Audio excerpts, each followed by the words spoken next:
जनपद लखनऊ के विभूति खंड थाना अंतर्गत समिट बिल्डिंग में एक इल्लीगल कॉल सेंटर का भंडाफोड़ किया गया है।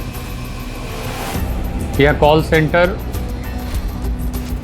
विदेशी नागरिकों, विशेषकर यूनाइटेड स्टेट्स ऑफ अमेरिका के सिटीजन्स को साइबर फ्रॉड के लिए टारगेट करता था। अब तक की कार्रवाई में कुल 119 लोगों को गिरफ्तार किया गया है, जिसमें 92 पुरुष हैं और 27 महिलाएं हैं। 103 लैपटॉप बरामद किए गए हैं। 109 फ़ोन बरामद किया गया है। साथ ही विभिन्न प्रकार के एक्सेसरीज इनके कब्जे से बरामद हुई हैं। ये जो कॉल सेंटर था कॉरपोरेट स्टाइल में बहुत ही ऑर्गेनाइज तरीके से, संगठित तरीके से यह कार्य करता था। विभिन्न प्रकार की इनकी टीमें थीं। हर टीम को अलग अलग कार्य सौंपे गए थे। इनकी जो सबसे पहली टीम होती थी वो इनिशियल कांटेक्ट करती थी। अब तक की प्रारंभिक छानबीन से पता चला है कि इसमें यूनाइटेड स्टेट्स के सिटीजन्स को एसएमएस भेजा जाता था और उनको बताया जाता था कि आपके अकाउंट का प्रयोग, अकाउंट कई तरह के हो सकते हैं, 3 तरह के अकाउंट होते हैं। एक वहाँ का सोशल सिक्योरिटी नंबर होता है, फ़ोन के अकाउंट्स होते हैं जैसे आपका एप्पल का हो गया, सैमसंग का हो गया। उसके अलावा तीसरा बैंक अकाउंट। आपके अकाउंट को इल्लीगल एक्टिविटी में प्रयोग होना पाया गया है और कृपया आप ये टोल फ्री नंबर से आगे वार्ता कर लें। जब वो व्यक्ति उस टोल फ्री नंबर पे बात करता था तो यहाँ पे उसका कांटेक्ट होता था दूसरी टीम से, जिसको डायलर टीम कहा जा सकता है। वो डायलर टीम यहाँ पे स्थित थी लखनऊ के हमारे विभूति खंड के समिट बिल्डिंग में, और उनसे विभिन्न प्रकार के फाइनेंशियल डेटा वो गैदर करते थे, बैंक की डिटेल्स गैदर करते थे। साथ ही साथ सहानुभूति भी व्यक्त करते थे कि आप फंस गए हैं, और फिर उनको अग्रेतर कार्रवाई के लिए अपनी दूसरी टीम, जिसको बैंकर टीम आप कह सकते हैं, उसको रेफ़र कर देते थे।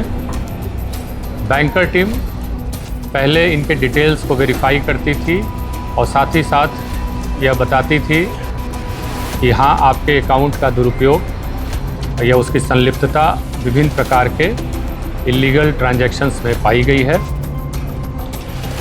और वेरीफाई करने के पश्चात उनको थ्रेट भी दिया जाता था कि ये जो एक्शन आपका है तो इसमें आपके विरुद्ध लीगल कार्रवाई की जा सकती है और आप गिरफ्तार हो सकते हैं। साथ ही साथ आपके सोशल सिक्योरिटी नंबर हैं वो फ्रीज़ कर दिए जाएंगे, अकाउंट फ्रीज कर दिया जाएगा, सोशल सिक्योरिटी नंबर ऑपरेट नहीं करेगा।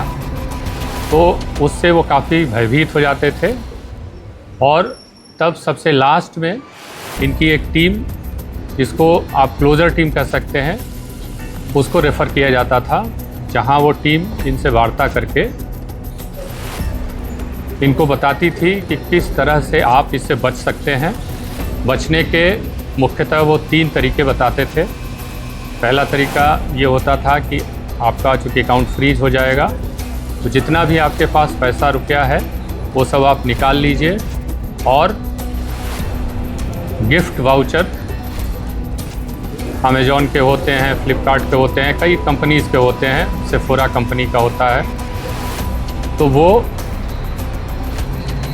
गिफ्ट वाउचर ख़रीदने के लिए प्रेरित करते थे और उसका पिन सहित डिटेल्स मंगा लेते थे और उनकी जो टीम थी वो उसको रिडीम कर लेती थी। दूसरा तरीका ये होता था, क्रिप्टो के वॉलेट में मनी ट्रांसफ़र कराते थे, उसके लिए QR कोड देते थे। तो एक तरीका होता था कि उसमें आप डाल दीजिए और आप बच जाएंगे। उसके डिटेल्स मंगा के फिर ये अपने अकाउंट में डलवा लेते थे।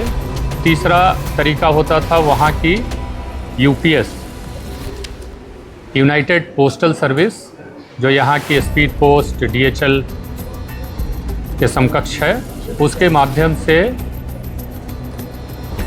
फिजिकली पैसे को, सोने को, चांदी को, जो भी उनके पास बहुमूल्य सामग्री होती थी, उसको प्राप्त करके फिर उसको रिडीम करते थे।